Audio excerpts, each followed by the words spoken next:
നമ്മുടെ സ്ഥാപനത്തിൻ്റെ principal doctor Santhosh sir, ആദരണീയനായ ശരൺ സാർ, പ്രിയപ്പെട്ട കൃഷ്ണപ്രസാദ്, ലീന ടീച്ചർ, ഇവിടെ ഇരിക്കുന്ന എൻ്റെ പ്രിയപ്പെട്ട കുട്ടികളെ, അധ്യാപകരെ, എൻ്റെ വിഷയത്തിലേക്ക് നേരിട്ട് കടക്കുകയാണ്. വയലാറിൻ്റെ കാവ്യസപര്യ. അപ്പോൾ ലീന ടീച്ചർ വരുന്നതിന് മുമ്പേ പറഞ്ഞു, നമ്മുടെ ഇവിടെ ഒരു വേദിയിൽ പറയുമ്പോൾ കൂടുതൽ ചലച്ചിത്ര ഗാനങ്ങളുമായിട്ട് ബന്ധപ്പെട്ട കാര്യങ്ങൾ പറഞ്ഞാൽ മതി എന്ന് പറഞ്ഞുകൊണ്ട് അതിൽ നമുക്ക് കോൺസെൻട്രേറ്റ് ചെയ്യാം. എങ്കിലും വയലാർ എന്ന് പറയുന്നത് ഗാനരചയിതാവ് മാത്രമല്ല, ഒരു കവി കൂടിയാണ്. നമുക്ക് ഇപ്പോൾ ഏറ്റവും കൂടുതൽ വിരോധമുള്ളൊരു വകുപ്പാണ് കവി. പണ്ട് നമ്മുടെ ഡോക്ടർ എം കൃഷ്ണൻ നായർ പറയുമായിരുന്നു, തിരുവനന്തപുരം നഗരത്തിലൂടെ നടന്ന ഒരു കല്ലെടുത്ത് ഒരൊറ്റ ഏറ് കൊടുത്താൽ ഏതെങ്കിലും ഒരു ഡോക്ടറുടെ ദേഹത്ത് ചെന്ന് കൊള്ളുന്നു. കാരണം അന്ന് ഡോക്ടറേറ്റ് ഉള്ളവർ ധാരാളം തിരുവനന്തപുരത്തോട് നടക്കും എന്ന് പറഞ്ഞ പോലെ നമ്മൾ ഇച്ചിരി ഒരു കല്ല് പിറക്കി എറിഞ്ഞാൽ ഒരു കവിയുടെ ദേഹത്തായിരിക്കും ചെന്ന് കൊള്ളുന്നത്. അവിടെയാണ് നമ്മൾ വയലാർ രാമവർമ്മയിലേക്കും അല്ലെങ്കിൽ നമ്മൾ പഠിക്കുന്ന ഒരുപാട് കവികളിലേക്കും. അപ്പം ഈ നമ്മൾ കവിതയെ പേടി കിട്ടിക്കഴിഞ്ഞാൽ പിന്നെ അങ്ങോട്ട് പോകത്തില്ലല്ലോ. അതുകൊണ്ട് പേടി കിട്ടാതിരിക്കാൻ വേണ്ടി കവിത എന്താണെന്നും കവിത ആസ്വദിക്കുന്നത് എങ്ങനെയാണെന്നും നമ്മൾ അറിയണം. അതിനുള്ള ഒരു ആദ്യത്തെ ചവിട്ടുപടിയാണ് നമ്മുടെ സിനിമാ ഗാനങ്ങൾ, അല്ലെങ്കിൽ ചലച്ചിത്ര ഗാനങ്ങളോ അല്ലെങ്കിൽ പാട്ടുകളോ, അല്ലെങ്കിൽ ചെറിയ പ്രായത്തിൽ ആദ്യം നമ്മളെ പഠിപ്പിക്കുന്നത് എന്തുവാ? റൈംസാണ്, അല്ലേ? നേഴ്സറി റൈംസാണ് കുട്ടികളെ പഠിപ്പിക്കുന്നത്. കാരണം പാട്ടിലൂടെ നമ്മൾ ഒരു ആസ്വാദന ലോകത്തേക്ക്, നമ്മുടെ ലോകത്തേക്ക് കടക്കുന്നത് തന്നെ എങ്ങനെയാണ്? അമ്മ നമ്മളെ പാട്ട് പാടി ഉറക്കുന്നു, ആ പാട്ട് കേട്ട് നമ്മൾ വളരുന്നു. അത് കഴിഞ്ഞ് പ്രാർത്ഥന ചൊല്ലുന്നു. ഞങ്ങളൊക്കെ ചെറിയ പ്രായത്തിൽ നാമം ജപിച്ചൊക്കെയാണ് വളരുന്നത്. അപ്പം നാമം ജപിക്കുമ്പോൾ അന്ന് പഠിച്ചിട്ടുള്ളതെല്ലാം നമ്മൾ സാഹിത്യം പഠിക്കുന്നതിൻ്റെ പഠനത്തിൻ്റെ ആദ്യ ഘട്ടമാണ്. വയലാറിൻ്റെ കവിത ഞാൻ ആദ്യമായിട്ട് പഠിക്കുന്നത്, ഞങ്ങൾ 9ാം ക്ലാസ്സിൽ പഠിക്കുന്ന ഒരു കവിത ഉണ്ടായിരുന്നു, മുത്തച്ഛൻ്റെ ആലിംഗനം. മുത്തച്ഛൻ ചെറുമകനെ ആലിംഗനം ചെയ്യുക സ്നേഹത്തോടെ. ആ കവിത ഇങ്ങനെയാണ്: എവറസ്റ്റ് കീഴടക്കി. ആരൊക്കെയായിരുന്നു ആദ്യം കീഴടക്കി? ഹിലാരിയും ടെൻസിങ്ങും. ആദ്യമായിട്ട് മനുഷ്യന് കാലുകുത്താൻ പറ്റില്ല എന്ന് കരുതുന്ന എവറസ്റ്റ് കീഴടക്കുകയും അവിടെ രണ്ടുപേര് കടന്ന് ഒരിക്കലും കാൽപ്പാട് പതിഞ്ഞിട്ടില്ലാത്തടത്ത് രണ്ട് മനുഷ്യരുടെ കാൽപ്പാട് പതിയുകയായിരുന്നു. അതിനെ ശാസ്ത്രവുമായിട്ട് കൂട്ടിയിണക്കി വയലാർ ഒരു കവിത എഴുതി. എവറസ്റ്റ് എന്ന് പറയുന്ന മുത്തച്ഛൻ തൻ്റെ ചെറുമകനെ കണ്ട് സന്തുഷ്ടനായി, അവൻ്റെ വിജയം കണ്ട് സന്തുഷ്ടനായി അവനെ ആലിംഗനം ചെയ്യുന്ന ഒരു കവിതയാണ്. ആ കവിത ഇങ്ങനെയാണ് തുടങ്ങുന്നത്: നിശ്ചലം നിത്യതമസമാധിസ്ഥനായി നിൽക്കും ഹിമവാൻ ഗിരിവംശപൂർവികൻ അമ്പിളിക്കുത്ത് വിളക്കുമായി ശ്രദ്ധിച്ചു തന്മുടിക്കെട്ടിൽ ചവിട്ടും മനുഷ്യനെ. തൻ്റെ മുടിക്കെട്ടിൽ ആരാണ് ചവിട്ടിയതെന്ന് ഈ ഗിരിമുത്തച്ഛൻ അമ്പിളി വിളക്കെടുത്ത് ഇങ്ങനെ കത്തിച്ചിങ്ങനെ പിടിച്ച് നോക്കി. ആരാ? മുത്തച്ഛനായില്ലേ, ഇച്ചിരി പ്രായമായില്ലേ, നോക്കാനൊക്കെ ഇച്ചിരി പാടാ. വിളക്കുമായിട്ട് ശ്രദ്ധിച്ചു. ആരീ മനുഷ്യനൊരു ഇത്തിരി കൂണുപോൽ കയറി നിൽക്കുന്നു പ്രപഞ്ച മേൽക്കൂരയിൽ. പ്രപഞ്ചത്തിൻ്റെ മേൽക്കൂരയിൽ നിൽക്കുക. പ്രപഞ്ചം എവൻ്റെ കാൽച്ചുവട്ടിലായി. അപ്പോൾ ആ കവിത ഇങ്ങനെ പുരോഗമിക്കുമ്പോൾ വയലാർ പറയുന്ന ഒരു വാചകം: പണ്ടൊരു ഇന്ത്യക്കാരൻ ആകാശഗംഗയെ കൊണ്ടുപോയി മണ്ണിൽ ഒഴുക്കി ഭഗീരഥൻ, നാളെ അവൻ്റെ പിൻഗാമികൾ ഈ സുരഗോളലക്ഷങ്ങളെ അമ്മാനമാടി. മനുഷ്യന്റെ കഴിവിലുള്ള വിശ്വാസമാണ്. പണ്ടൊരു ഇന്ത്യക്കാരൻ, അത് പുരാണത്തിലെ ഒരു കഥയാണ്. ഭഗീരഥൻ എന്ന് പറയുന്ന ഒരാൾ ഭഗീരഥ പ്രയത്നം ചെയ്തിട്ടാണ് ഗംഗാദേവിയെ മണ്ണിലേക്ക് കൊണ്ടുവന്നത്. ജലത്തെ മണ്ണിലേക്ക് കൊണ്ടുവന്നു, ഇവിടെ ഒഴുക്കി ജലസേചനം നടത്തി. അങ്ങനെയുള്ള രാജ്യമാണ് നമ്മുടെ. ഇവിടെ അവൻ്റെ പിൻഗാമികൾ നാളെ സുരഗോള ലക്ഷ്യങ്ങൾ, ശാസ്ത്രത്തിൻ്റെയും മനുഷ്യൻ്റെ വളർച്ചയിലേക്കുമുള്ള അദ്ദേഹത്തിൻ്റെ ശുഭാപ്തി വിശ്വാസമാണ് ഇവിടെ കാണുന്നത്. അദ്ദേഹം ഈ ബേസിക്കായിട്ട് ഒരുപാട് ഭക്തിഗാനങ്ങളും ഒക്കെ എഴുതിയിട്ടുള്ള ആളാണ് വയലാർ. പക്ഷേ എങ്കിലും അദ്ദേഹം മനുഷ്യൻ്റെ ശക്തിയിലും മനുഷ്യൻ്റെ കഴിവിലുമാണ് വിശ്വസിച്ചത്. ദൈവത്തെ അത്രയും അദ്ദേഹത്തിന് വിശ്വാസമില്ലായിരുന്നു. കാരണം ഇതേ കവിതയിൽ തന്നെ ഒരു വരി പഠിക്കുന്നുണ്ട്: ധൂമില ദിങ്മുഖ ദേവാലയാങ്കണ പൂമുഖത്തെത്തി യഹോവ വിഷണ്ണനായി പശ്ചാത്തപിച്ചു പറുദീസയിൽ നിന്ന് തച്ചിറക്കേണ്ടായിരുന്നു മനുഷ്യനെ. പണ്ട് നമ്മുടെ പൂർവികനെ ആദമിനെ ഹൗവയും സൃഷ്ടിച്ച്, ആദാമിനെ സൃഷ്ടിക്കുന്നത് അദ്ദേഹം സൃഷ്ടിച്ചു. എന്നിട്ട് അദ്ദേഹത്തിൻ്റെ ഭാര്യയെടുത്ത് ഊരി ഹൗവായെ സൃഷ്ടിച്ചു. ചിലർ പറയുന്നത് നട്ടല് ഊരിയാണ് സൃഷ്ടിച്ചതെന്നാണ്. കാരണം അതോടുകൂടി പുരുഷന്റെ നട്ടല് പോയിന്നാണ്. അപ്പോൾ ഇവരെ എന്ത് ചെയ്തു? പറുദീസയിൽ നിന്ന് പാപത്തിന്റെ കനി ഭക്ഷിച്ചു കഴിഞ്ഞപ്പോൾ പറുദീസയിൽ നിന്ന് തല്ലി ഇറക്കി. അങ്ങനെ തല്ലി ഇറക്കിയത് തെറ്റായിപ്പോയി. അതുകൊണ്ടല്ലേ അവൻ ഈ വിജയങ്ങളെല്ലാം നേടി ലോകത്തിന്റെ നെറുകയിൽ കയറി വെന്നിക്കൊടി പാറിച്ചത്. അതാണ് കവി പറയുന്നത്, ധൂമില ദിങ്മുഖ ദേവാലയാങ്കണ ഭൂമുഖത്തെത്തി യഹോവ വിഷണ്ണനായി പശ്ചാത്തപിച്ചു, പറുദീസയിൽ നിന്നും തച്ചിറക്കേണ്ടായിരുന്നു മനുഷ്യരെ. ഇതാണ് വയലാർ. വയലാറിനെ പോലെ ശാസ്ത്രബോധമുള്ള, സൗന്ദര്യബോധമുള്ള ഒരു കവി. അദ്ദേഹം ഒരേ സമയം രണ്ട് കാര്യങ്ങൾ മുറുകെ പിടിച്ചിരിക്കുന്നു. ഒന്ന് ശാസ്ത്രബോധം, അത് പ്രത്യേകിച്ച് പാരമ്പര്യമായ നമ്മുടെ ആർഷഭാരതത്തിൻ്റെ സംസ്കാരത്തെ ഉൾക്കൊണ്ടുകൊണ്ടുള്ള. അദ്ദേഹം വയലാർ ചെറിയ പ്രായത്തിൽ പഠിച്ചത്, ആദ്യം ഔപചാരികമായ വിദ്യാഭ്യാസത്തിനും ആദ്യം പോയില്ല. പഴയ കാലമല്ലേ, അന്ന് ഗുരുകുല വിദ്യാഭ്യാസം പോലെ സംസ്കൃതവും പിന്നെ കാളിദാസന്റെ കൃതികളും സംസ്കൃത കാവ്യങ്ങളും ഒക്കെ പഠിച്ചു. അതിൽ അദ്ദേഹം തറവായി. നമ്മളൊന്നും ഇപ്പോൾ പഠിക്കാത്ത കാര്യം അല്ലേ? കാളിദാസനെ ഒന്നും നമ്മൾ വായിച്ചിട്ടില്ല, വായിക്കുന്നില്ല, പഠിക്കുന്നില്ല. പക്ഷേ അതൊക്കെ വായിച്ചു അറിഞ്ഞും കഴിയുമ്പോൾ നമ്മുടെ സൗന്ദര്യബോധമൊക്കെ വേറൊന്നാവും. അപ്പം ഇദ്ദേഹം ഇതിനകത്തുനിന്ന് വേർപെടാതെ തന്നെയാണ് അദ്ദേഹത്തിൻ്റെ കാവ്യസൗകര്യം കൊണ്ടുപോയത്. ഇപ്പം പിന്നെ അദ്ദേഹത്തിൻ്റെ സർഗസംഗീതം എന്ന് പറയുന്ന ഒരു കൃതി, ഒരു കവിതയുണ്ട്. അത് ചിലപ്പോൾ നിങ്ങൾ പഠിച്ചു കാണും അല്ലേ? സർഗസംഗീതം പഠിച്ചിട്ടുണ്ടോ? 10ാം ക്ലാസ്സിലുണ്ടായിരുന്നല്ലോ. അതിലെ ഒരു വരി ഞാൻ പറയാം. നാദം ശൂന്യതയിങ്കൽ ആദ്യം അമൃതം വർഷിച്ച നാളിൽ ഗതോന്മാദം വിശ്വപദാർത്ഥശാല ഒരിടത്തൊന്നായി തുടിച്ചിടവേ. ഹാ ദാഹിച്ചു വിടർന്ന ജീവകരികാജാലങ്ങളിൽ കാലമേ നീ ദർശിച്ച രസാനുഭൂതി പകരും. അങ്ങനെയാണ് കവി പറയുന്നത്. അതിൻ്റെ അർത്ഥം ഇത്രയേ ഉള്ളൂ. നാദം ശൂന്യ, ആദ്യം പ്രപഞ്ചം ശൂന്യമായി കിടക്കുകയായിരുന്നു എന്നല്ലേ നമ്മൾ സയൻസ് പഠിക്കുമ്പം പറയുന്നത്.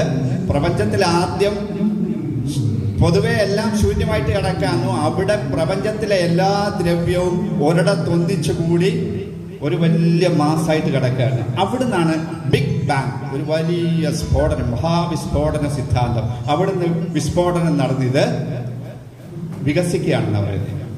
അത് തന്നെയാണ് ഒരു കവിതയിൽ അദ്ദേഹം എത്രമാത്രം മനോഹരമായിട്ട് ചേർത്തിരിക്കുന്നത്. അതുപോലെ പ്രപഞ്ചം ഉണ്ടാകുമ്പോൾ ആദ്യം നാദമാണ്. അത് ഹിന്ദു പുരാണമൊക്കെ പറയുന്നത് ആദ്യം ശിവന്റെ നാദമാണ് കേട്ടതെന്നാണ്.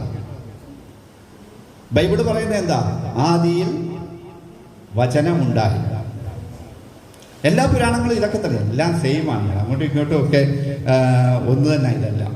അപ്പം ഇവിടെ നാദം ശൂന്യതയിൽ, ആ ശൂന്യതയിൽ ആദ്യം അമൃതം വർഷിച്ച നാളിൽ ഗതോന്മാദം വിശ്വപദാർത്ഥശാല ഒരിടത്തൊന്നായി തുടിച്ചിടവേ. ദാഹിച്ചു വിടർന്ന അവിടെ ജീവൻ ഉണ്ടാവുകയാണ്. ദാഹിച്ചു വിടർന്ന, അവൻ ദാഹിക്കുന്ന എന്തിനാ? സർഗ സൃഷ്ടിക്ക് വേണ്ടി, കാലത്തിന്റെ രസം, സൗന്ദര്യം ആസ്വദിക്കാൻ വേണ്ടിയാണ് അവൻ ദാഹിച്ചു വിടർന്ന ജീവകരികാജാലങ്ങളിൽ കാലമേ നീ ദർശിച്ച കാലത്തിന്റെ രസം നമുക്ക് പകർന്നു തരൂ എന്നാണ് പറയുന്നത്. ഈ കവിതകളെ കുറിച്ച് ഒരുപാട് പറയുമ്പോൾ നിങ്ങൾക്ക് അത്രയും സൂഹിക്കത്തില്ലെന്നറിയാം. അതുകൊണ്ട് തന്നെ നമുക്ക് ഇതൊക്കെ സിനിമാ പാട്ടിലേക്ക് കയറാം. സിനിമാ പാട്ടുകളിലും അദ്ദേഹം ഇതേ സിദ്ധാന്തങ്ങൾ തന്നെയാണ് കൊടുത്തിട്ടുള്ളത്. അദ്ദേഹത്തിൻ്റെ ഒരു പ്രസിദ്ധമായ ഒരു പാട്ട് പറയാം. പണിതീരാത്ത വീടെന്ന് പറയുന്നൊരു പടമുണ്ട്. അഞ്ജനക്കല്ലുകൾ മിനുക്കിയടുക്കി അഖിലാണ്ട മണ്ഡല ശില്പി പണിഞ്ഞിട്ടും പണിതീരാത്തൊരു പ്രപഞ്ചമന്ദിരമേ. എൻ്റെ പാട്ട് മുകളിലോട്ട് പോയി കഴിഞ്ഞാൽ നിങ്ങൾ എന്നെ ഓടിക്കും. അതുകൊണ്ട് അത്രയും പാടുന്നില്ല. സുപ്രഭാതം എന്ന് പറയുന്നൊരു പാട്ടാണ്. പ്രേം നസീർ ഇങ്ങനെ താങ്ക് യു. പ്രേം നസീർ നീലഗിരി കുന്നുകളിലൂടെ ഇങ്ങനെ നടന്നു പോവുകയാണ്. നീലഗിരിയുടെ സൗന്ദര്യമൊക്കെ ആസ്വദിച്ചിങ്ങനെ പോവുക. അപ്പോഴും ആ പ്രഭാതം പൊട്ടിവിടരുമ്പോൾ, പ്രഭാതം ഒരു സൗന്ദര്യമുള്ള സംഭവമാണ് അല്ലേ? ആ പ്രഭാതത്തിന്റെ സൗന്ദര്യം കാണുമ്പോൾ ഇദ്ദേഹം ദാർശനികമായിട്ടാണ് പുറകോട്ട് പോകുന്നത്. അഞ്ജനക്കല്ലുകൾ മിനുക്കി അടുക്കി അഖിലാണ്ട മണ്ഡല ശില്പി. അഞ്ജനം എന്ന് പറഞ്ഞാൽ കറുത്ത കല്ല, കറുത്ത് തിളങ്ങുന്ന കല്ല. ഈ കല്ലുകൾ മിനുക്കി അടുക്കി ഉണ്ടാക്കി. പ്രപഞ്ചം അങ്ങനല്ലേ? നമ്മൾ ആകാശത്തോട്ട് നോക്കിക്കഴിഞ്ഞാൽ കോടാനുകോടി നക്ഷത്രങ്ങളെ കാണാം. ഈ നക്ഷത്രങ്ങൾ, ഈ അണ്ടചരാചരങ്ങൾ ചേർന്നാണ് പ്രപഞ്ചം ഉണ്ടായിരിക്കുന്നത്. അഞ്ജനക്കല്ലുകൾ മിനുക്കി അടുക്കി അഖിലാണ്ടമണ്ഡല ശില്പി, ഒരു വിശ്വശില്പി ഉണ്ടാക്കി വെച്ചിരിക്കുക. പണിഞ്ഞിട്ടും പണിഞ്ഞിട്ടും പണിതീരാത്തൊരു പ്രപഞ്ചമന്ദിരമേ. പ്രപഞ്ചത്തിന്റെ പണി ഒരിക്കലും തീരില്ല അല്ലേ? പ്രപഞ്ചം വികസിച്ചുകൊണ്ടേയിരിക്കുക, നമ്മൾ മാറിക്കൊണ്ടേയിരിക്കുക. ഒരിക്കലും ഒരു പൂർണ്ണത എത്തുന്ന ഒന്നുമില്ല. നമ്മുടെ ജീവിതമില്ല, പൂർണ്ണത എത്തുന്ന ഒന്നുമില്ല. പ്രപഞ്ചവും പൂർണ്ണമാകുന്നില്ല. പണിഞ്ഞിട്ടും പണിഞ്ഞിട്ടും പണിതീരാത്ത പ്രപഞ്ചമന്ദിരമേ, നിന്റെ നാലുകെട്ടിന്റെ, ഈ വരികളൊക്കെ അറിയാവുന്ന ആരെങ്കിലും കാണുമല്ലോ. നാലുകെട്ടിന്റെ പടിപ്പുര മുറ്റത്ത് ഞാൻ എൻ്റെ മുറി കൂടി പണിയിച്ചോട്ടെ. എങ്കിലും നമ്മൾ ജീവിച്ചിരിപ്പട്ടെ അല്ലേ? വയലാറ് 2-3 കാര്യങ്ങളാണ്. ഒന്ന് പ്രപഞ്ചത്തിന്റെ കാര്യം പറയും, കാലത്തെ കുറിച്ച് പറയും, ഞാൻ എന്ന് പറയുന്ന കൺസെപ്റ്റ്. ഈ 3 കൺസെപ്റ്റ് വെച്ചോട്ടെ അദ്ദേഹത്തിന് മിക്ക പാട്ടുകളും. അപ്പൊ ഞാൻ എൻ്റെ മുറി കൂടി, എനിക്ക് എൻ്റെതായ ഒരു സ്പേസ് കൂടി നീ നിന്റെ ഈ പ്രപഞ്ച മന്ദിരത്തിൽ തരണം. അത് കഴിഞ്ഞിട്ട് പിന്നെ പറയുന്നുണ്ട്, 1000 താമര തളിരുകൾ വിടർത്തി അരയന്നങ്ങളെ വളർത്തി വസന്തവും ശിശിരവും കുളിക്കാനെത്തുന്ന വനസരോവരമേ, നിന്റെ നീലവാർമുടി ചുരുളിന്റെ അറ്റത്ത് ഞാൻ എൻ്റെ പൂകൂടി ചൂടിച്ചോട്ടെ. അപ്പൊ അതിനകത്ത് 1000 ഈ പ്രപഞ്ചത്തില് ഒത്തിരി ഗ്രഹങ്ങളുണ്ട്, ഒത്തിരി ഗോളങ്ങളുണ്ട്. അവിടെ ആകെ സൗന്ദര്യം സൃഷ്ടിക്കപ്പെട്ടിരിക്കുന്നത്, ജീവജാലങ്ങളെ സൃഷ്ടിച്ചിരിക്കുന്നത് എവിടെയാ? ഭൂമിയിലാണ്. 1000 താമര തളിരുകൾ വിടർത്തി അരയന്നങ്ങളെ വളർത്തി വസന്തവും ശിശിരവും കുളിക്കാനെത്തുന്ന വനസരോവരം, അതാണ് നമ്മുടെ ഭൂമി. ആ നിന്റെ നീലവാർമുടി, ആ നീലഗിരി കുന്നുകൾ അവിടെ കണക്ട് ചെയ്യാണ്. നീലവാർമുടി ചുരുളിന്റെ അറ്റത്ത് ഞാൻ എൻ്റെ പൂ കൂടി ചൂടിച്ചോട്ടെ. ആ രസാനുഭൂതിയാണ് നമ്മുടെ ഈ കവിത. ഒരു സാധാരണ സിനിമാ പാട്ട് കേൾക്കുമ്പോൾ നമുക്ക് അത്രത്തോളം ഒന്നും പോകാൻ പറ്റില്ല അല്ലേ? ഒരു പാട്ട് നമ്മൾ ആസ്വദിക്കണമെങ്കിൽ അതിൻ്റെ അർത്ഥം കൂടെ അറിഞ്ഞ് ആസ്വദിക്കണം.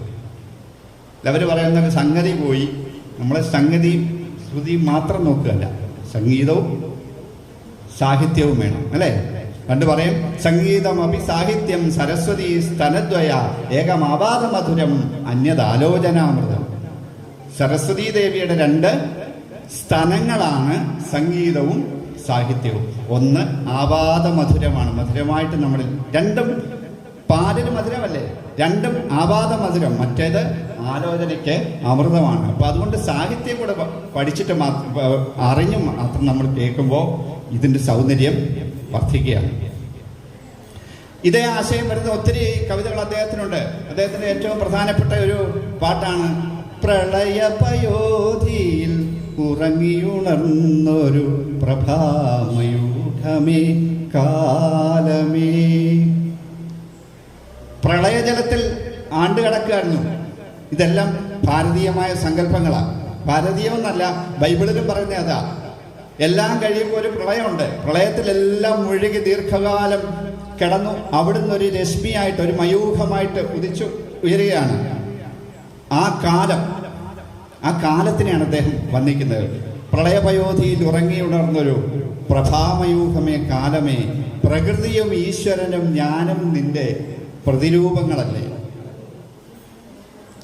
അപ്പോ അവിടെ വയലാർ പറയുന്ന 2-3 കാര്യങ്ങൾ ഇത് കുറച്ച് ദർശനം കൂടാണ്. ഞാൻ ഈ ദർശനങ്ങളിൽ നിന്നൊക്കെ അങ്ങ് മാറിയേക്കാം കേട്ടോ. ഇതൊക്കെ പ്രകൃതിയും ഈശ്വരനും ഞാനും, എല്ലാത്തിനും കാരണം ആരാ?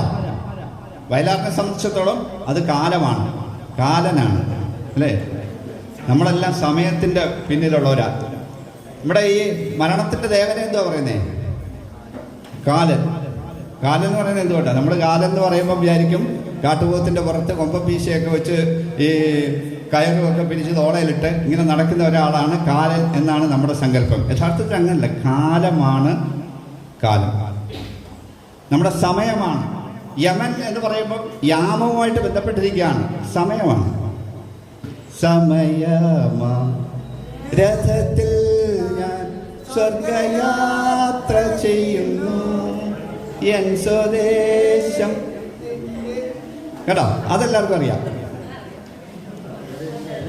നമ്മുടെ മരണാനന്തര യാത്രയുമായിട്ട് ബന്ധപ്പെട്ട് പള്ളികളിലൊക്കെ ആലപിക്കാറുള്ള ഒരു പാട്ടാണ് ഇത്.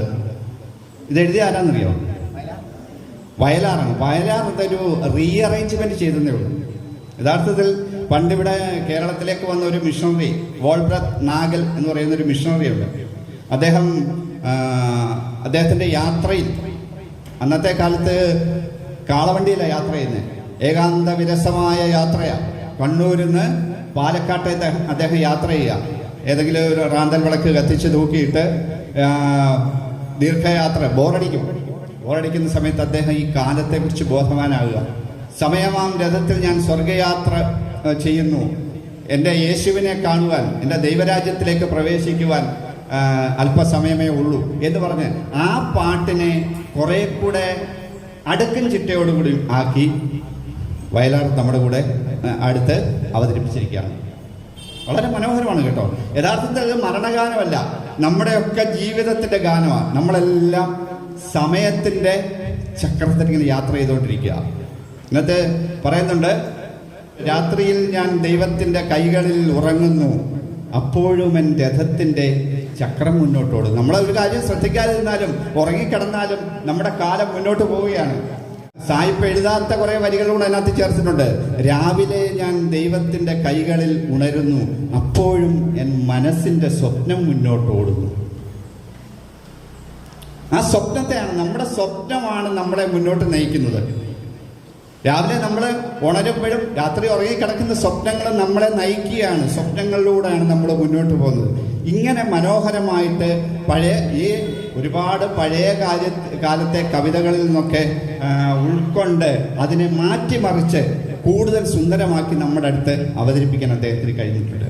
നിങ്ങൾ ഈ അടുത്ത കാലത്ത് വളരെ വൈറലായൊരു പാട്ടുണ്ട്, ശ്രാവണദ്രിക പൂജൂടിച്ചു. ആ പാട്ടറിയാമല്ലോ. പണ്ട് കുറേ സാഹിത്യം ഉണ്ടായിരുന്നു. ആ സാഹിത്യത്തിൽ ഈ മണിപ്രവാള സാഹിത്യം എന്ന് പറയുന്ന സാഹിത്യമുണ്ട്. കൂടുതൽ ഈ ശൃംഗാരത്തിൽ അധിഷ്ഠിതമായതാണ്. മണിപ്രവാള സാഹിത്യത്തിലെ ചെറിയച്ചി ചരിതം എന്ന് പറയുന്ന ഒരു കാവ്യമാണ്. ചെറിയ ഇതാണ്, കേട്ടിട്ടുണ്ടോ? ചെറിയച്ചി ചരിതം. ചെറിയച്ചി ചരിതത്തിനകത്ത് ഒരു വരിയുണ്ട്, ഇങ്ങനെയാണത് പറയുന്നത്: ഉടുനികരമെഴുത്തായി പത്രമായി മാനമൊപ്പായി മുഴുമതി സന്ധ്യോപനീതം. ആ വാക്കുകൾ ഇങ്ങനെയാ പോകുന്നത്: ഉടുനികരം, നക്ഷത്രങ്ങളുടെ കൂട്ടം, എഴുത്തായി, ആകാശത്തെ നക്ഷത്രം കണ്ടിട്ട് വലിയ എഴുതി വെച്ചേക്കാൻ തോന്നും. പത്രമായി മാനം, പണ്ട് കാലത്തെ എഴുത്തെഴുതുന്നത് ഇലയ്ക്കാത്ത വലിയൊരു പത്രമായിട്ട്, ഇപ്പോഴും നമ്മൾ പത്രം എന്ന് പറയും. പത്രമായി മാനം, ഒപ്പായി മുഴുമതി ചന്ദ്രൻ. ചന്ദ്രൻ അതിൻ്റെ അടിയിൽ എഴുത്തൊക്കെ എഴുതിയിട്ട് അടിയിൽ ഒപ്പിട്ട് വെക്കുമല്ലോ, ചന്ദ്രനെ ഒപ്പിട്ട് വെച്ചിരിക്കുക. മദനൻ, കാമദേവൻ കൊണ്ടുവരുന്ന ഒരു പ്രേമലേഖനമാണ് സന്ധ്യ എന്ന് പറയുന്ന. സന്ധ്യക്കാണല്ലോ നക്ഷത്രങ്ങൾ പെതുക്കെ തെളിഞ്ഞ് സന്ധ്യ കൊണ്ടുവന്നിരുന്ന ഇങ്ങനൊരു കവിത പണ്ടുണ്ട്. അതിനെ വയലാർ അത്ര നമ്മൾ ഈ ചെറിയ എഴുതൊന്നും സാധാരണക്കാരൻ വായിക്കത്തില്ല. പക്ഷെ വയലാർ നമുക്ക് വേണ്ടി തന്നു: നീലാകാശത്താമരയിലയിൽ നക്ഷത്രലിപിയിൽ പവിഴ കൈഹമുനയാൽ ഞാനൊരു കവിത കുറിച്ചു വെച്ചു, അന്ന് അത് ഞാൻ വായിച്ചു. കേട്ടിട്ടില്ല ആ പാട്ട്?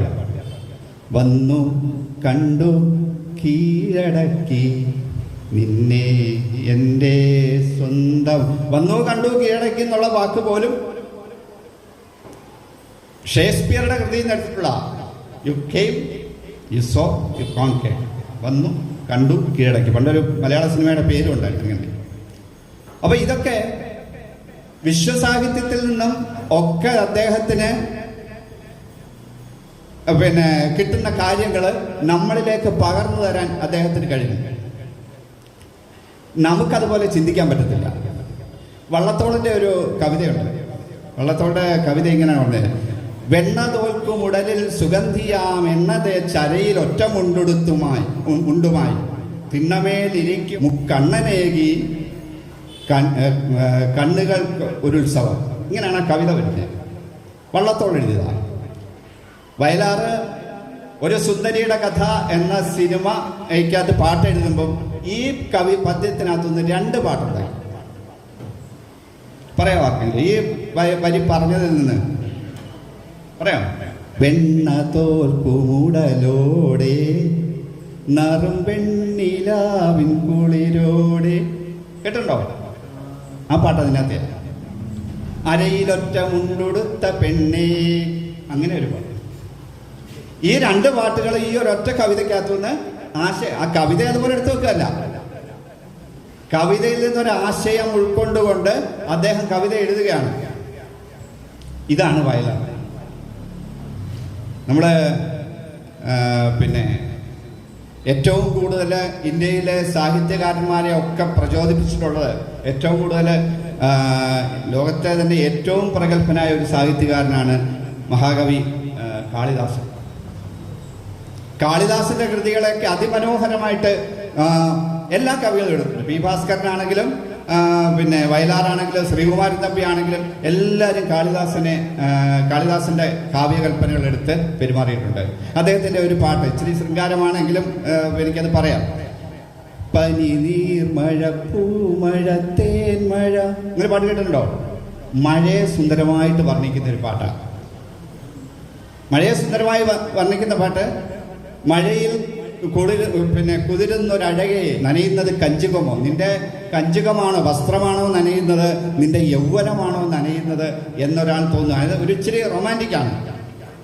പിന്നെ അതിനകത്ത് പറയുന്നത്, ഒരു മഴത്തുള്ളി വന്ന് വീഴുക, കൺപീലികളിൽ തങ്ങി ചുണ്ടിലെ കമലക്കൂമ്പുകൾ നുള്ളി, മാറിൽ പൊട്ടി തടഞ്ഞു ചിതറി, മൃദുരോമങ്ങളിൽ ഇടറി, പൊക്കൽക്കുഴി ഒരു തടാകമാക്കിയ പവിഴമഴത്തുള്ളി, പണ്ട് ശ്രീപാർവതിയെ പോലെ നിന്നെയും സുന്ദരിയാക്കി. കുമാരസംഭവത്തിൽ പാർവതി ശിവനെ തപസ് ചെയ്യാണ്. ഗാഠമായ തപസ്, ഒത്തിരി തപസ് ചെയ്താണ് ശിവനെ നേടിയത്.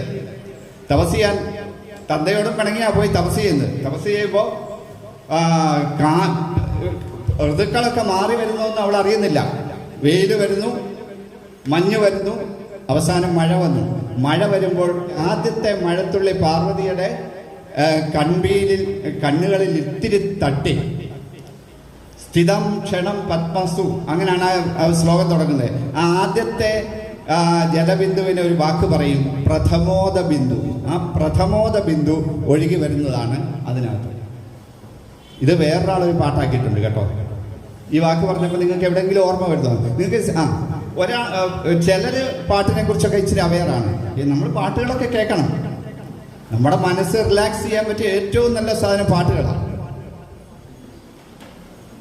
ഏതായിരുന്നത്? ഹിമശൈല സൈകത ഭൂമിയിൽ നിന്നു നീ പ്രണയപ്രവാഹമായി വന്നു, അതിഗൂഢ സുസ്മിതമുള്ളിലൊതുക്കുന്ന പ്രഥമോദ ബിന്ദുവായി തീർന്നു. ഇത് എഴുതിയത് വയലാറല്ല, MD രാജേന്ദ്രനാണ്. ആ പ്രഥമോദ ബിന്ദു ഇതിനെ ആദ്യം ഉപയോഗിച്ചത് വയലാറാണ്.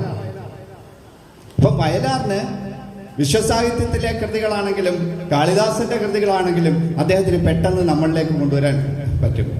വോൾബ്രത്ത് നാഗലിന്റെ കവിതയാണെങ്കിലും അദ്ദേഹത്തിന് വളരെ മനോഹരമായിട്ട് നമ്മളിലേക്ക് കൊണ്ടുചെല്ലാൻ കഴിയും.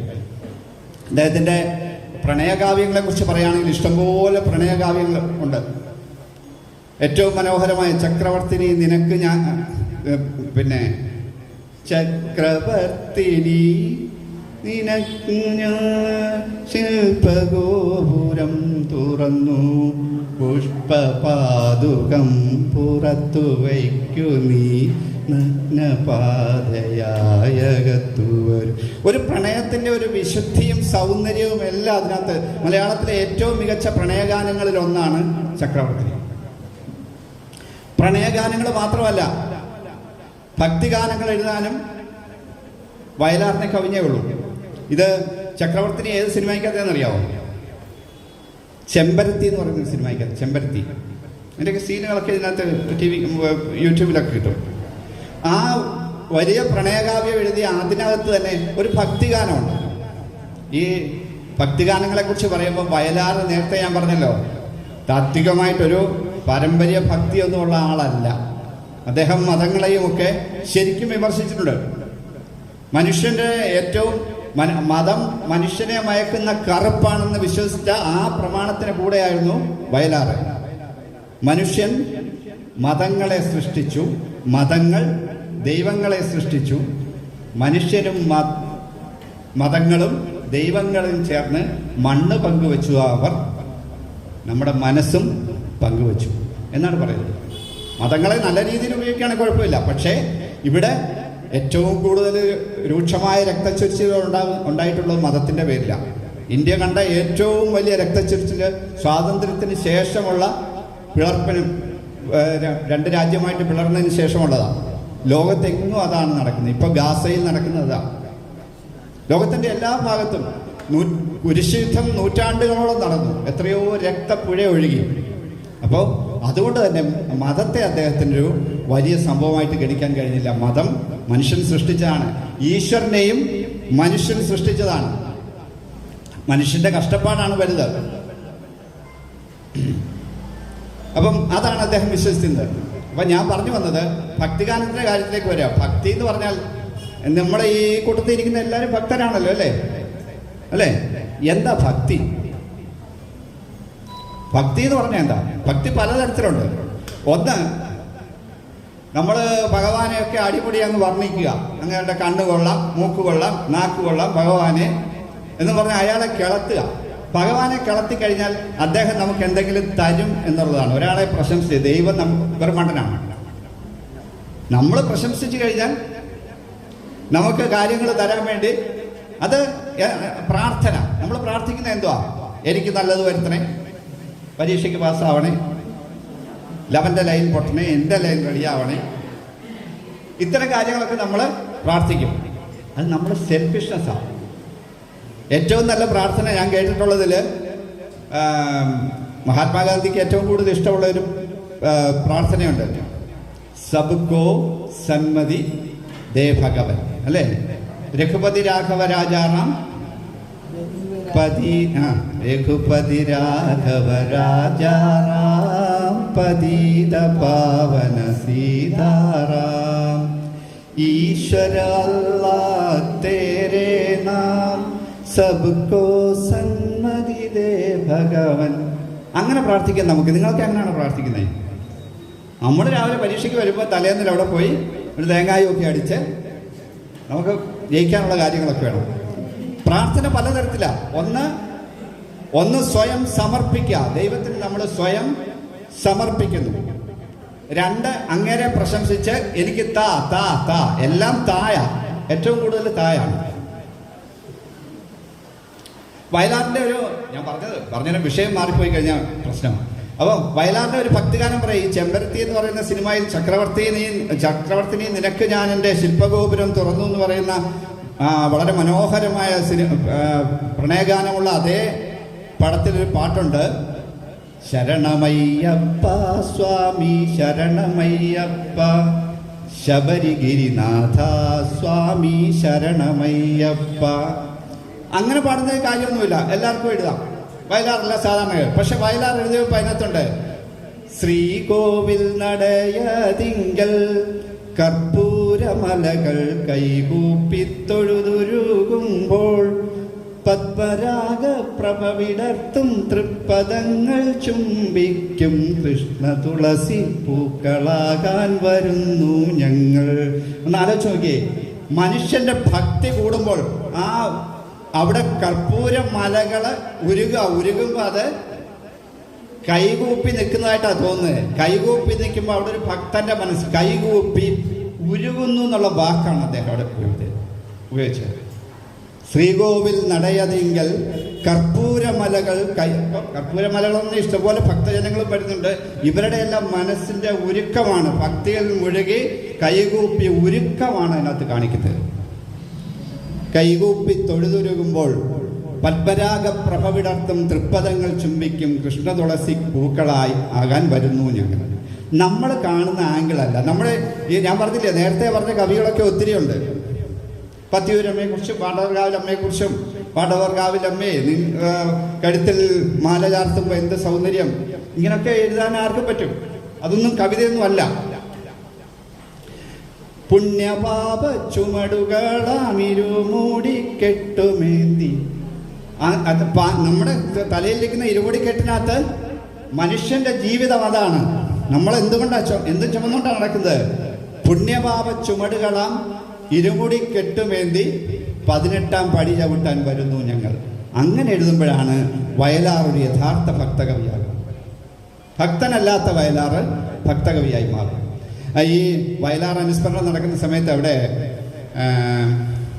വയലാർ ദിനത്തിൽ ഒരുപാട് പേര് വരും. വടക്കേ ഇന്ത്യയിൽ നിന്നൊക്കെ ആൾക്കാർ വരുന്നുണ്ട്, പല സംഘടനക്കാരും. അപ്പം അർത്തക്കൽ പള്ളി എന്നൊരു ടീം അവിടെ വന്നു. അവരെല്ലാം കൂടെ ഒരു ബോർഡ് വെച്ച് അവിടെ നിന്ന് പാടി. അപ്പം അവർ പറയുന്നത് അർത്തക്കൽ പള്ളിയിൽ ഏറ്റവും കൂടുതൽ കേൾക്കുന്ന ഒരു പാട്ട് വയലാർ എഴുതിയ ഒരു പാട്ടാണ്. വിശുദ്ധനായ സെബസ്ത്യാനോസേ ഞങ്ങൾക്കു വേണ്ടി പ്രാർത്ഥിക്കണമേ. കേട്ടിട്ടുണ്ടോ? ക്രിസ്ത്യാനികൾ എഴുതിയ പാട്ടിനേക്കാൾ കൂടുതൽ വയലാർ എഴുതിയ പാട്ടാണ് അവിടെ കേൾക്കുന്നത്. ആ പാട്ടിൻ്റെ പ്രത്യേകതയുണ്ട്. ഈ ശങ്കരാഭരണം എന്ന് പറയുന്ന രാഗത്തിലാണ്. രാഗങ്ങളൊക്കെ പാട്ടൊക്കെ പഠിച്ചിട്ടുള്ളവർക്കറിയാം. ശങ്കരാഭരണം രാഗത്തിലാണ്. നമ്മുടെ പ്രസിദ്ധമായ ഒരു പാട്ടിൻ്റെ ഈണമുണ്ട്, ഒരു ദേശീയമായ ഒരു പാട്ടിൻ്റെ. ഒന്ന് ശ്രദ്ധിച്ചു നോക്കിയേ. വിശുദ്ധനായ സെബസ്ത്യാനോസേ ഞങ്ങൾക്കു വേണ്ടി പ്രാർത്ഥിക്കണമേ, ജനഗണമന അതിനായക ജയ ഹേ ഭാരത. അങ്ങനെയാണ് ആ ട്യൂൺ ചെയ്യുന്നത്. അതുപോലെ ഈ ഹിന്ദു ഭക്തിഗാനങ്ങൾ മാത്രം, ക്രിസ്തീയ ഭക്തിഗാനം നേരത്തെ സമയമാം രഥത്തിൽ പറഞ്ഞു. അതുപോലെ അദ്ദേഹം എഴുതിയ ഭക്തിഗാനങ്ങൾ എനിക്ക് വളരെ ഇഷ്ടപ്പെട്ട ഒന്നാണ്. ഈ ഭക്തിഗാനം എന്ന് പറഞ്ഞാൽ നേരത്തെ പറഞ്ഞല്ലോ, ഒരാളെ പൊക്കി പറയുന്നത് മാത്രമല്ല, അതിനകത്ത് തത്വങ്ങളോടുണ്ടാവണം.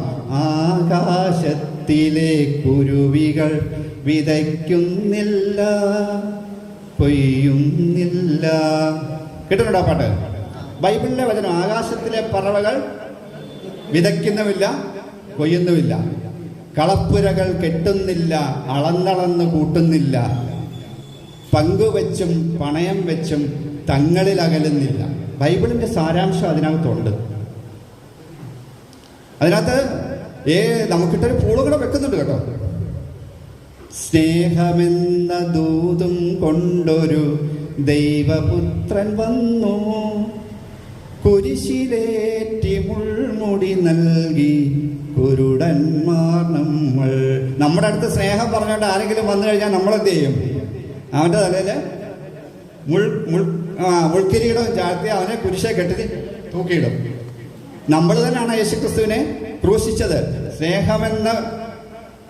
സ്നേഹമെന്ന ദൂതും കൊണ്ടൊരു ദൈവപുത്രൻ വന്നു, കുരിശിലേറ്റി മുൾമുടി നൽകി കുരുടന്മാർ നമ്മൾ. നല്ല മനോഹരമായ പാട്ടാണ് കേട്ടോ. പഴയ പാട്ടുകളൊക്കെ കുറേ ചെകഞ്ഞെടുക്കാമെങ്കിൽ നല്ല പാട്ടുകൾ കിട്ടുള്ളൂ.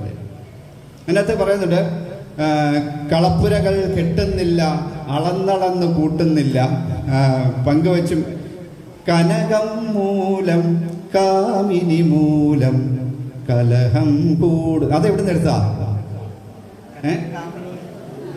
കുഞ്ചൻ നമ്പ്യാർ എഴുതിയിട്ടുണ്ട്. കനകം മൂലം കാമിനി മൂലം കലഹം പലവിധ മുലകിൽ സുലഭം, അല്ലയോ? ആ കുഞ്ചൻ നമ്പ്യാരുടെ വരികൾ ഇങ്ങോട്ട് എടുത്തിട്ടുണ്ട്. ഏറ്റവും കൂടുതൽ പ്രശ്നം ഉണ്ടാകുന്നതെല്ലാം ഓൻ്റെ കാശിൻ്റെ കാര്യത്തിലും പെണ്ണിൻ്റെ കാര്യത്തിലുമാണ്. ലോകത്തെ യുദ്ധങ്ങളെല്ലാം ഉണ്ടായിട്ടുള്ള ഈ രണ്ട് കാര്യത്തിലാണ്. ഇപ്പം അങ്ങനല്ല, മതത്തിൻ്റെ പേരിലും കൂടെ ഉണ്ട്. ഇത് കാശിൻ്റെ ആധിക്യം എന്ന് കഴിയുമ്പോൾ മനുഷ്യന് അഹങ്കാരമാകും. അപ്പോൾ അവനെ വേറെ വിഷയങ്ങളിലേക്ക് തിരിച്ചുവിടും. അപ്പോൾ ഭക്തിഗാനം എഴുതിയാലും പ്രണയഗാനം എഴുതിയാലും ശൃംഗാരങ്ങൾ എഴുതിയാലും പിന്നെ സൂക്ഷിച്ചു നോക്കിയാൽ വയലാറിൻ്റെ പല ഗാനങ്ങളിലും ഇത്തിരി രതിയുടെ അംശം പലതും കൂടുതലുണ്ടാവും. നേരത്തെ ഇവിടെ ഒരു പാട്ട് പറഞ്ഞല്ലോ, തങ്കഭസ്മ കൂറിയിട്ട തമ്പുരാട്ടി. അത് പറയുമ്പോൾ അതിനകത്ത് പിന്നെ പാട്ട് മൊത്തം ശ്രദ്ധിക്കുമ്പോൾ അറിയാം. അനുപമേ അഴകേ അല്ലിക്കുടങ്ങളിൽ അമൃതുമായി നിൽക്കും അജന്താ ശില്പമേ. അജന്ത ഗുഹകളിൽ കാണുന്ന ശില്പങ്ങളുടെ സൗന്ദര്യം വേറെ എങ്ങും കിട്ടത്തില്ല. ആ ശില്പ സൗന്ദര്യവുമായിട്ടാണ് പെൺകുട്ടിയെ അദ്ദേഹം കാണുന്നത്. അതുപോലെ സംഗമം, ത്രിവേണി സംഗമം, ശൃംഗാര പദമാടും യാമം. ആ പാട്ടെടുത്തു കഴിഞ്ഞാൽ അതിനകത്ത് രതിയുടെ അംശം വളരെ കൂടുതലാണ്. ചിലതിനകത്ത് നമുക്ക് നേരിട്ട് മനസ്സിലാവത്തില്ല. പക്ഷേ രാജശില്പി നീ എനിക്കൊരു പൂജാവിഗ്രഹം തരുമോ, പുഷ്പാഞ്ജലിയിൽ പൊതിയാലെനിക്കൊരു പൂജാവിഗ്രഹം തരുമോ. അങ്ങനെ എഴുതാൻ അദ്ദേഹത്തിന് കഴിയും. വയലാറിന് മാത്രമേ അത്രയും ഭംഗിയായിട്ട് സഭ്യമായി നമ്മുടെ രതിയെ അവതരിപ്പിക്കാൻ കഴിയുകയുള്ളൂ. മറ്റുള്ള പലപ്പോഴും കൈവിട്ടു പോകുന്ന ഒരു കളിയാണത്. പിന്നെ വയലാറിനെ സംബന്ധിച്ചത് നമ്മൾ പറയുമ്പം ഒരു കാര്യം പറയാതിരിക്കാൻ പറ്റത്തില്ല. അദ്ദേഹത്തിൻ്റെ വിപ്ലവ കവിതകൾ, സംസ്കൃതമാണ് അദ്ദേഹം പഠിച്ചത്, സംസ്കൃതം ഗുരുകുല സമ്പ്രദായത്തിൽ പഠിച്ചു. അതുകൊണ്ട് കാളിദാസനും ഗീതയും പിന്നെ മഹാഭാരതവും ഇതിഹാസങ്ങളും എല്ലാം അദ്ദേഹത്തിന് വളരെ തറവായിരുന്നു. ആ തറവായാൽ മാത്രം പോരാ, അതിനെ പ്രയോജനപ്പെടുത്താനും അദ്ദേഹത്തിന് കഴിയണം. അതേസമയം അദ്ദേഹം വിപ്ലവത്തിൻ്റെ കാര്യത്തിലും ഒരു വിപ്ലവ കവിയും കൂടെയായിരുന്നു. ഈ പ്രണയത്തെക്കുറിച്ചുള്ള അദ്ദേഹത്തിൻ്റെ സങ്കല്പം, ഞാൻ അതിൻ്റെ ഒരു കാര്യം കൂടെ പറയാം. പ്രകൃതിയിൽ തന്നെയാണ് പ്രണയം, അല്ലേ? ഒരു പാട്ടുണ്ട് അദ്ദേഹത്തിൻ്റെ, ഇതിഹാസങ്ങൾ ജനിക്കും മുമ്പേ, ഈശ്വരൻ ജനിക്കും മുമ്പേ, പ്രകൃതിയും കാലവും ഒരുമിച്ച് പാടി പ്രേമം ദിവ്യമാം ഒരു അനുഭൂതി. ഒന്ന് ആലോചിച്ച് നോക്കിയേ, ഈ പ്രണയം എന്ന് പറയുന്നത് ഇന്നലെ നമ്മുടെ ഈ ക്ലാസ്സിൽ തുടങ്ങിയ ഒരു സംഭവമല്ല. പിന്നെ എവിടെ തുടങ്ങിയതാ? ഇതിഹാസങ്ങൾ ജനിക്കും മുമ്പേ, ഈശ്വരൻ ജനിക്കും മുമ്പേ, പ്രകൃതിയും കാലവും ഒരുമിച്ചു പാടി പ്രേമം ദിവ്യമാമൊര. ഈ പ്രേമം എന്ന് പറയുന്നത് ഇന്ന് തുടങ്ങിയതല്ല, ഈശ്വരനും ഉണ്ടാകുന്നതിന് മുമ്പ്. അപ്പൊ അദ്ദേഹം അതിനകത്ത് ഒരു കാര്യം പറയുന്നുണ്ട്. ആദ്യം ദൈവമാണോ ഉണ്ടായെന്ന് ചോദിച്ചു കഴിഞ്ഞാൽ വയലാറിന് യാതൊരു സംശയവുമില്ല, അല്ല, പ്രപഞ്ചം ഉണ്ടായി. അതിനുശേഷം അതാണ് വയലാറിന്റെ ശാസ്ത്രബോധം, അതാണ്. അപ്പം എന്നിട്ട് അതിനകത്ത് ഒരു കാര്യം പറയുന്നുണ്ട്, പ്രകൃതിയും കാലവുമാണ്. അദ്ദേഹം പ്രകൃതിയും കാലവും എന്ന് പറഞ്ഞാൽ ദ്രവ്യവും ടൈം സ്പേസ്, അല്ലേ? ഇത് രണ്ടുമാണ് പ്രപഞ്ചത്തെ നയിക്കുന്ന ശാസ്ത്ര സത്യങ്ങൾ. ഫിസിക്സ് ഒക്കെ കൂടുതൽ പഠിക്കുന്നവർക്ക് അത് മനസ്സിലാവും. അവിടേക്കാണ് അദ്ദേഹം വരുന്നത്. പ്രകൃതിയും കാലവും ഒരുമിച്ച് പാടി പ്രേമം ദിവ്യമാം ഒരു അനുഭൂതി. അവിടെ അദ്ദേഹം പിന്നെ പറയുന്നുണ്ട്, അന്നത്തെ ആദ്യാനുരാഗപുഷ്പങ്ങൾ അണ്ടചരാചരങ്ങൾ. അനുരാഗത്തിന്റെ ആദ്യത്തെ പൂക്കൾ ഏതാണ്? അണ്ടചരാചരങ്ങൾ. അവയുടെ ആകർഷണത്താലാണല്ലോ ജീവന്റെ നാളങ്ങൾ ഉണ്ടായി എന്ന് പറയുന്നത്. എന്നാലോചിച്ച് എത്ര മനോഹരമായ കൺസെപ്റ്റാന്ന് നോക്കി. ഇതേ ആശയം തന്നെയാണ് നേരത്തെ നമ്മൾ കണ്ട സർഗസംഗീതത്തിൽ കണ്ടത്, ആ പ്രളയപയോധിയിൽ നിന്നുള്ള പാട്ടിൽ കണ്ടത്. എല്ലായിടത്തും അദ്ദേഹം ഈ ആശയത്തെ ഊട്ടി ഉറപ്പിക്കുന്നുണ്ട്. ജീവിതത്തിലേക്ക് വരുമ്പം വയലാറ് വിപ്ലവ കവി എന്ന പേരിൽ അറിയപ്പെടുന്നുണ്ട്.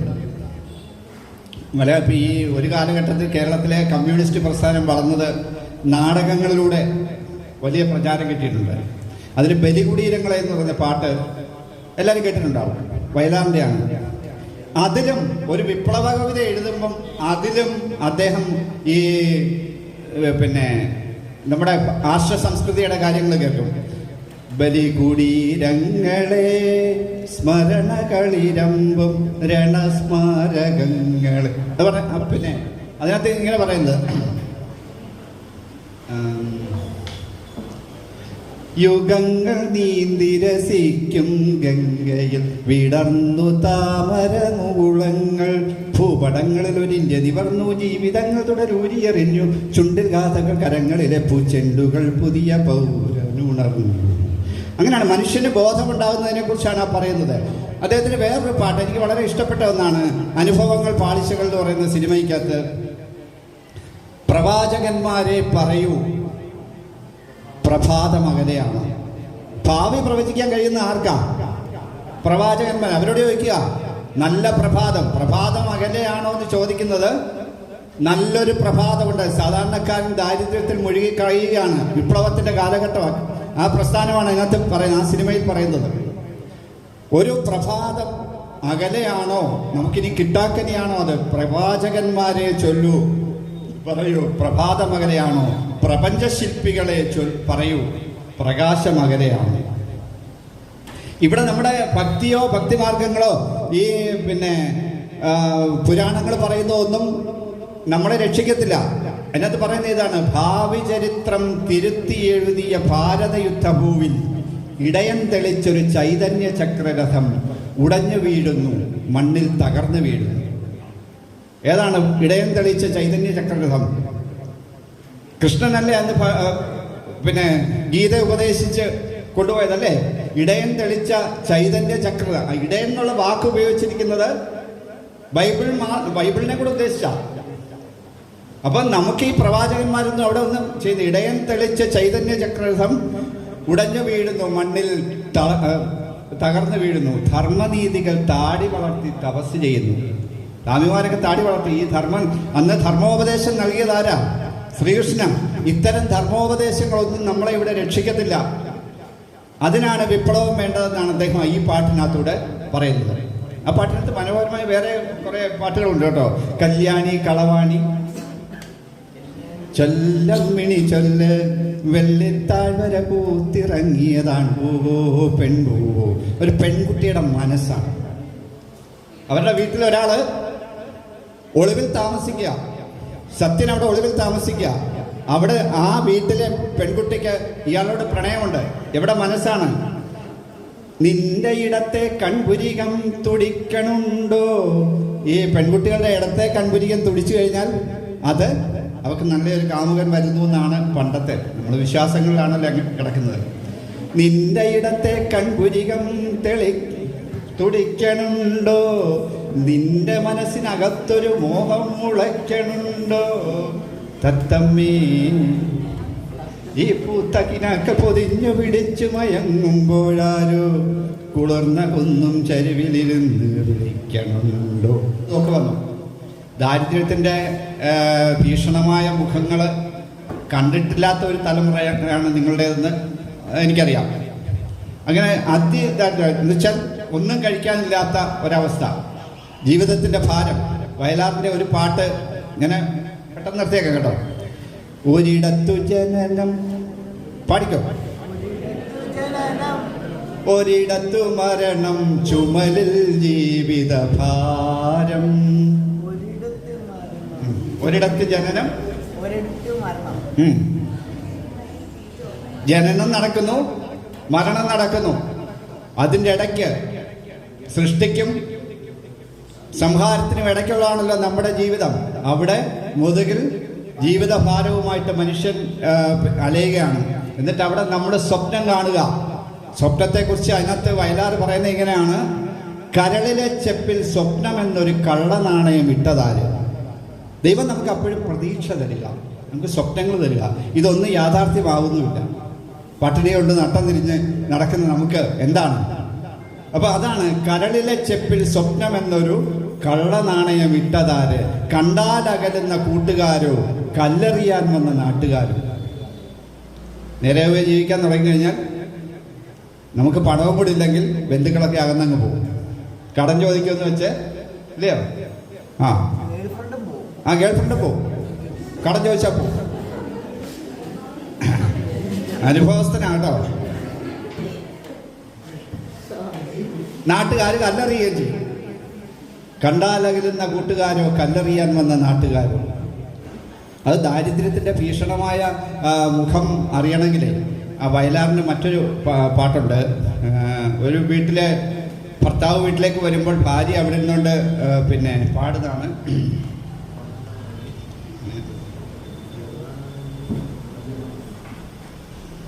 ഓമനത്തിങ്കളിനോണം പിറക്കുമ്പോൾ താമരക്കുമ്പിളിൽ പനിനീര്. മനസ്സിലായോ? ഓമനത്തിങ്കൾ, ആകാശത്തെ ചന്ദ്രന് ഓണം പിറക്കുമ്പോൾ താമരക്കുമ്പിളിൽ പനിനീര്. അത് നിലാവ് പൊഴിക്കും. അത് സുന്ദരമായ ഒരു കാഴ്ചയാണ്. അപ്പൊ ഇത് കേട്ടോണ്ട് ഭർത്താവ് പറയാണ്: ഓണം പിറന്നാലും ഉണ്ണി പിറന്നാലും മണ്ണിൽ ഓരോ കുമ്പിൾ കണ്ണീര്. ആകാശത്തെ ഉപരിതലങ്ങളിൽ ജീവിക്കുന്നവർക്ക് പനിനീര് കൊണ്ടാണ് അവിടെ ഓണം പിറക്കുന്നത്. നമുക്കിവിടെ കണ്ണീര് കൊണ്ടാണ് ഓണം ഉണ്ടാകുന്നത്. ആലോചിച്ച് നോക്കി. ജീവിത യാഥാർത്ഥ്യങ്ങളെ ഇത്രയും കലാപരമായി ചിത്രീകരിക്കാൻ വയലാറിനല്ലാതെ ആർക്കാണ് കഴിയുന്നത്? അപ്പം അതുകൊണ്ട് നമ്മുടെ കൂട്ടത്തിൽ കവിത എഴുതുന്നവരൊക്കെ ഉണ്ടെങ്കിൽ എപ്പോഴും ശ്രദ്ധിക്കുക, കവിത എഴുതുന്നത് ജീവിത യാഥാർത്ഥ്യങ്ങളും സൗന്ദര്യവും എല്ലാം കൂടെ സമന്വയിപ്പിച്ച് വേണം. വെറുതെ ഒരു വർണ്ണന ഉണ്ടെങ്കിൽ അത് കവിതയാവത്തില്ല. കവിതയ്ക്ക് നമ്മളിപ്പോൾ പറയും ഭാവുകത്വം വേണമെന്ന്, അല്ലേ? ഭാവുകത്വം ഉണ്ടായിരിക്കണം. നമ്മൾക്ക് നേരിട്ട് കാണുന്നതല്ലാതെ അതിനുള്ളിലേക്ക് ഭാവം വരുമ്പോഴാണ് കവിത ഉണ്ടാകുന്നത്. ആ കവിതയൊക്കെ എഴുതാൻ നിങ്ങൾക്കെല്ലാം കഴിയട്ടെ. അതുപോലെ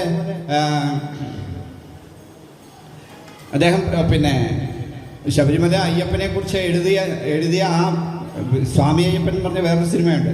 ആ സിനിമയ്ക്ക് അതെല്ലാം മനോഹരമായ പാട്ടുകളാണ് എഴുതിയേക്കുന്നത്. അതേ വയലാർ എഴുതിയിട്ടുണ്ട്, ശബരിമലയിലും കല്ല്, തിരുച്ചെന്തൂരിലും കല്ല്, ഈ കല്ലിനെ ആരാധിക്കുന്നവരെ നിങ്ങൾ കല്ല് ചുമക്കുന്നവരെ മറക്കരുതേ. അവിടെ എല്ലാം ദൈവത്തിനപ്പുറം മനുഷ്യനാണ് വലുതെന്നുള്ള ഒരു സങ്കല്പം വയലാറിൻ്റെ കൃതികളിലെല്ലാം ഉണ്ട്. ഇതൊക്കെ യൂട്യൂബിൽ അടിച്ചു നോക്കിയാൽ കിട്ടുന്ന പാട്ടുകളാണ്. ശബരിമലയിലും കല്ല്, തൃച്ചംബരത്തും കല്ല്, കല്ലിനെ പൂജിക്കുന്നവരെ നിങ്ങൾ പിന്നെ കല്ല് ചുമക്കുന്നവരെ കല്ലെറിയതേ. അതാണ് വയലാറിലെ മാനുഷിക കവി. വയലാറിൻ്റെ ശാസ്ത്രബോധത്തെക്കുറിച്ച് പറയുമ്പോൾ വേറെ ഒരു പ്രധാനപ്പെട്ട ഒരു പാട്ടുണ്ട്. ഈ പാട്ട് കേട്ടോ? തങ്കത്താഴിക കുടമല്ല, കേട്ടോ? താരാപഥത്തിലെ രഥമല്ല. പ്രത്യക്ഷം നമ്മൾ അർത്ഥം മനസ്സിലാക്കാതെ കേൾക്കുവാണെങ്കിൽ വിചാരിക്കുക എന്തോ ഒരു മനോഹരമായ ഗാനം എന്നേ വിചാരിക്കത്തുള്ളൂ. യഥാർത്ഥത്തിൽ മനുഷ്യൻ ചന്ദ്രനിലിറങ്ങിയ വാർത്ത കേട്ടതിന് ശേഷം എഴുതിയ ഒരു പാട്ടാണത്. ഇപ്പൊ ചന്ദ്രന്റെ അവസ്ഥയാണ് പറയുന്നത്. നമ്മൾ അവിടെ കാണുന്ന ഈ സാധനം എന്ന് പറഞ്ഞാൽ തങ്കത്താഴിക കുടമല്ല, താരാപഥത്തിലെ രഥമല്ല, ചന്ദ്രബിംബം കവികൾ പുകഴ്ത്തിയ സ്വർണമയൂരമല്ല. പിന്നെ അതിനകത്ത് പറയുന്നുണ്ട്, അവിടെ ഇരുള് നിറഞ്ഞ ഒരു ഏകാന്ത ശൂന്യതയല്ലോ, ഈ കാണുന്ന യാഥാർത്ഥ്യത്തിന് അപ്പുറത്തായിട്ട് മറ്റൊന്നുണ്ട്. അത് ശാസ്ത്രബുദ്ധിയാണ്. പക്ഷെ ഈ ശാസ്ത്രത്തിലും സൗന്ദര്യം കാണുന്നതാണ് നമ്മൾ. സൗന്ദര്യമില്ലെങ്കിൽ ലോകമില്ല. ഞാൻ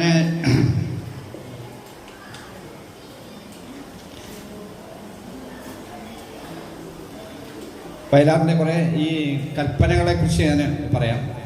അദ്ദേഹത്തിൻ്റെ വേറൊരു പാട്ട് ഞാൻ പറയാം. വെള്ളിച്ചിലങ്കയണിഞ്ഞും കൊണ്ടൊരു പെണ്ണ്, വള്ളുവനാടൻ പെണ്ണ്, എൻ്റെ വള്ളിക്കുടിലിനുള്ളിലിന്നലെ വിരുന്നു വന്നു, വെറുതെ വിരുന്നു വന്നു. ഇവിടെ ഏത് പെണ്ണാ വിരുന്ന് വന്നത്? ഏതോ ഒരു പെണ്ണ് വിരുന്ന് വന്നു, അല്ലേ? ശരിക്കും ആ പാട്ട് മൊത്തം കേൾക്കുമ്പോഴേ അതിൻ്റെ അർത്ഥം മനസ്സിലാക്കുമ്പോഴേ അറിയുന്നത് ഒരു നദി ഒഴുകി വരികയാണ്.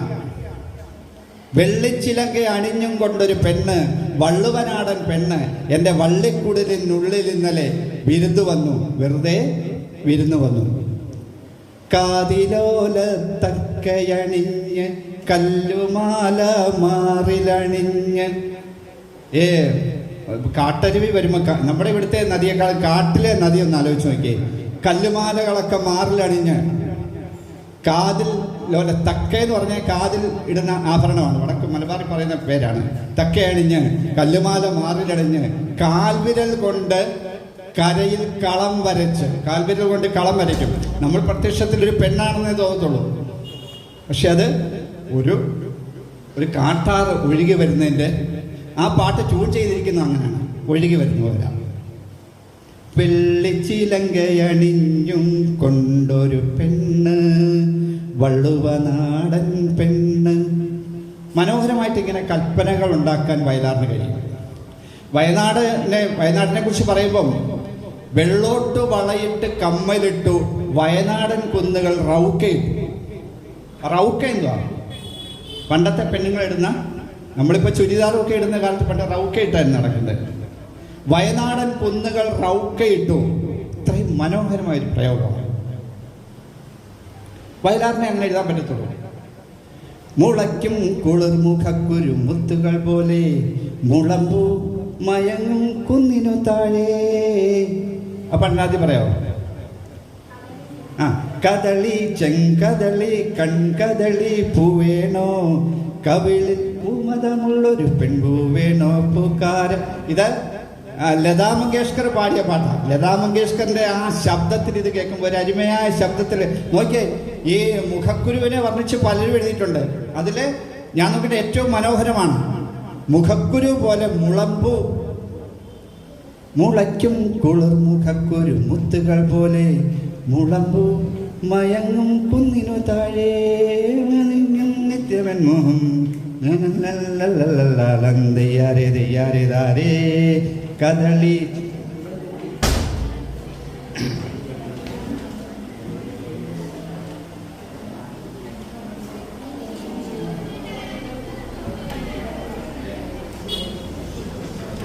ഞാൻ പ്രധാനപ്പെട്ട ഭാഗങ്ങളെല്ലാം പരാമർശിച്ചതാണ്. ഭക്തിയെക്കുറിച്ചും അദ്ദേഹത്തിൻ്റെ വിപ്ലവ കവിതകളും എല്ലാത്തിലും അദ്ദേഹം എഴുതിയ എല്ലാം അദ്ദേഹം തൊട്ടതെല്ലാം പൊന്നാക്കിയിട്ടുണ്ട്.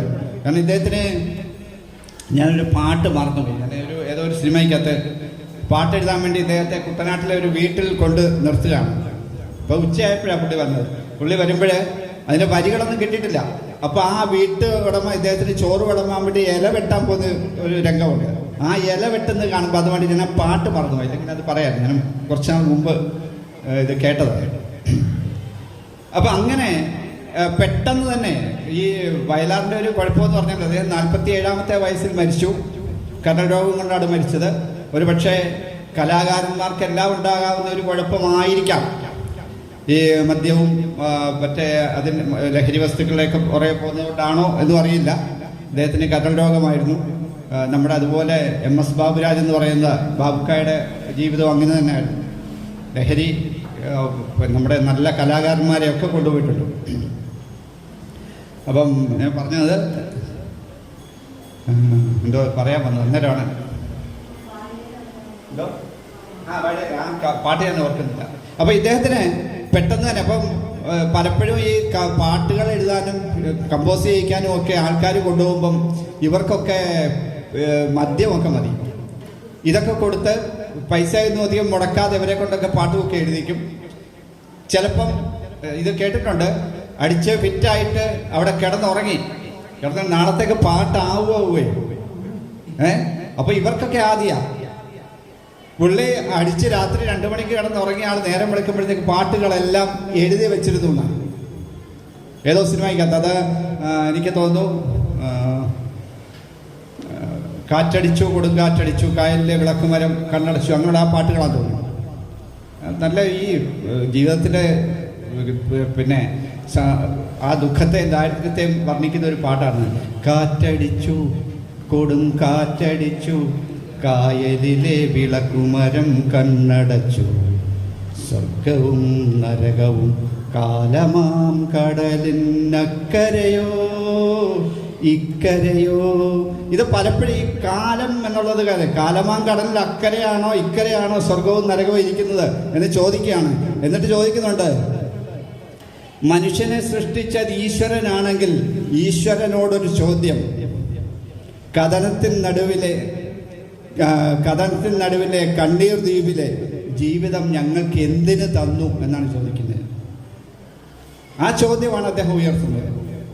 വയലാറ് നേരത്തെ സാർ പറഞ്ഞതുപോലെ 47-ാമത്തെ വയസ്സിൽ അകാലത്തിൽ എന്ന് തന്നെ പറയാം വിട്ടുപോയി. ഇല്ലായിരുന്നെങ്കിൽ കൂടുതൽ മനോഹരമായ കവിതകൾ. അദ്ദേഹത്തിൻ്റെ കാവ്യജീവിതത്തെക്കുറിച്ച് ഞാൻ ഒരുപാടൊന്നും പറഞ്ഞിട്ടില്ല. പിന്നെ സർഗസംഗീതവും മുളങ്കാട് പാദമുദ്രകൾ ഇങ്ങനെ കുറേ കവിതാ സമാഹാരങ്ങൾ അദ്ദേഹം വിട്ടിട്ടുണ്ട്. അദ്ദേഹത്തിൻ്റെ വേറൊരു കവിതയാണ് കുചേലൻ കുഞ്ഞനന്ദൻ നായർ. ആ കുചേലൻ കുഞ്ഞനന്ദൻ നായർ എന്ന് പറഞ്ഞ പാട്ട് കേൾക്കുമ്പോൾ അത് ശരിക്കും ഒരു വിപ്ലവമാണ്. കൃഷ്ണനെ തല്ലി കുചേലൻ. നമ്മൾ കണ്ട ഒരു കഥകളിലും കൃഷ്ണനെ കുചേലൻ തല്ലിയിട്ടില്ല. കുചേലൻ തല്ലോ കൃഷ്ണനെ? ഇല്ല. നമുക്കത് കേട്ടാൽ പോലും ഞെട്ടിപ്പോവും. പക്ഷെ അതൊരു കഥകളിയാണ്. കഥകളിയിലെ കുചേലനായിട്ട് വേഷമിടുന്ന അങ്ങേർക്ക് പ്രതിഫലം കൊടുക്കത്തില്ല. അയാൾ ഈ കുചേലൻ്റെ കൂട്ട് പട്ടിണിയായി എല്ലും തോലും ഒക്കെ ആയിരിക്കുക, വയറ് വന്ന് വാരിയെല്ലാം ഒട്ടിയിരിക്കുക. അപ്പം ഇയാൾക്ക് നിവൃത്തിയില്ല. അങ്ങേരാണ് ഇതിൻ്റെ എല്ലാം സൂത്രധാരൻ. കൃഷ്ണനായിട്ട് വേഷമിടുന്ന അങ്ങേരെ കൃഷ്ണവേഷവും ചെയ്യും, കാശും കൊടുക്കത്തില്ല. അവസാനം സഹി കെട്ടൊരു ദിവസം വേദിയിൽ വെച്ച് തന്നെ കുചേലൻ കൃഷ്ണനെ കയറി അങ്ങ് തല്ലുക. അങ്ങനൊരു കവിതയാണ് കുചേലൻ കുഞ്ഞനന്ദൻ നായർ എന്നൊരു കവിതയുണ്ട്. അതുപോലെ ആയിഷ സാംബശിവൻ കഥാപ്രസംഗമാക്കി കേരളത്തിൽ അങ്ങോളം ഇങ്ങോളം വേദികൾ കളിച്ച ഒരു കവിതയാണ് ആയിഷ. അങ്ങനെ നിരവധി കാവ്യങ്ങൾ ഉണ്ടായിട്ടുണ്ട്. ഇദ്ദേഹം കാൽപ്പനിക കവിയാണ്. പണ്ട് കൃഷ്ണൻ നായർ ഇദ്ദേഹത്തെ അപഹസിച്ചിട്ടുണ്ട്. ഈ കാൽപ്പനിക കവി എന്ന് പറഞ്ഞാൽ അറിയോ കാൽപ്പനികത എന്താ? പണ്ടത്തെ കവിതകളിൽ നിന്ന് കാൽപ്പനിക കാലത്തേക്ക്, അതായത് പ്രണയം, അതുപോലെ ദുഃഖം, നമ്മുടെ ആത്മനിവൃത്തി, സെൽഫ് മാത്രം നോക്കുന്ന കുറേ കവിതകളുണ്ട്. അത്തരം കവിതകളാണ്. ചങ്ങമ്പുഴയൊക്കെ അങ്ങനെ വന്നവരാണ്. കേരളത്തിലെ ഏറ്റവും പ്രധാനപ്പെട്ട കാൽപ്പനിക കവിയാണ് ചങ്ങമ്പുഴ. ചങ്ങമ്പുഴയുടെ ശൈലി തന്നെയാണ് ഈ വയലാറിനുമെന്നാണ് അദ്ദേഹം പറയുന്നത്. അത് ചെങ്ങമ്പുഴയുടെ മാറ്റൊലി കവി എന്നാണ് കൃഷ്ണൻ നായർ പറഞ്ഞിട്ടുള്ളത്. അപ്പോൾ അതിന് അദ്ദേഹം മറുപടി കൊടുത്തിട്ടുണ്ട്. എൻ്റെ മാറ്റൊലി കവിതകൾ എന്ന് പറഞ്ഞ് കവിതകൾ എഴുതിയിട്ടുണ്ട്. എന്തായാലും അദ്ദേഹത്തിൻ്റെ ആത്മാവുണ്ടെങ്കിൽ ആത്മാവിനൊരു ചിതയുമായി നേരത്തെ സാർ പറഞ്ഞില്ലേ, ചെറിയ പ്രായത്തിൽ അച്ഛൻ മരിച്ചു. അച്ഛൻ്റെ മരണവുമായിട്ട് ബന്ധപ്പെട്ടിട്ടുള്ള കവിതയാണ് ആത്മാവിലൊരു ചിത. ദീന ടീച്ചർ ഇവിടെ ചൊല്ലുന്നുണ്ടെന്നാണ് പറഞ്ഞല്ലേ? അത് കേൾക്കുമ്പോൾ നമുക്കറിയാം ചെറുപ്പത്തിലെ അച്ഛൻ മരിച്ചുപോയ ഒരാളുടെ വേദനകളാണ്. അപ്പം ആത്മാവുണ്ടോ ഇല്ലയോ എന്ന് വയലാറിന് തിട്ടമില്ലായിരുന്നു, എനിക്കും തിട്ടമില്ല. എങ്കിലും അദ്ദേഹത്തിൻ്റെ സ്മരണകൾക്ക് മുമ്പിൽ പ്രണാമം അർപ്പിച്ചുകൊണ്ട് ഞാൻ തൽക്കാലം നിർത്തുന്നു. നന്ദി, നമസ്കാരം. ഈ ഒരു അവസരം എനിക്ക് തന്ന ഈ സ്ഥാപനത്തിൻ്റെ അധികാരികളോടും നിങ്ങളോടും എൻ്റെ നന്ദി അറിയിക്കും.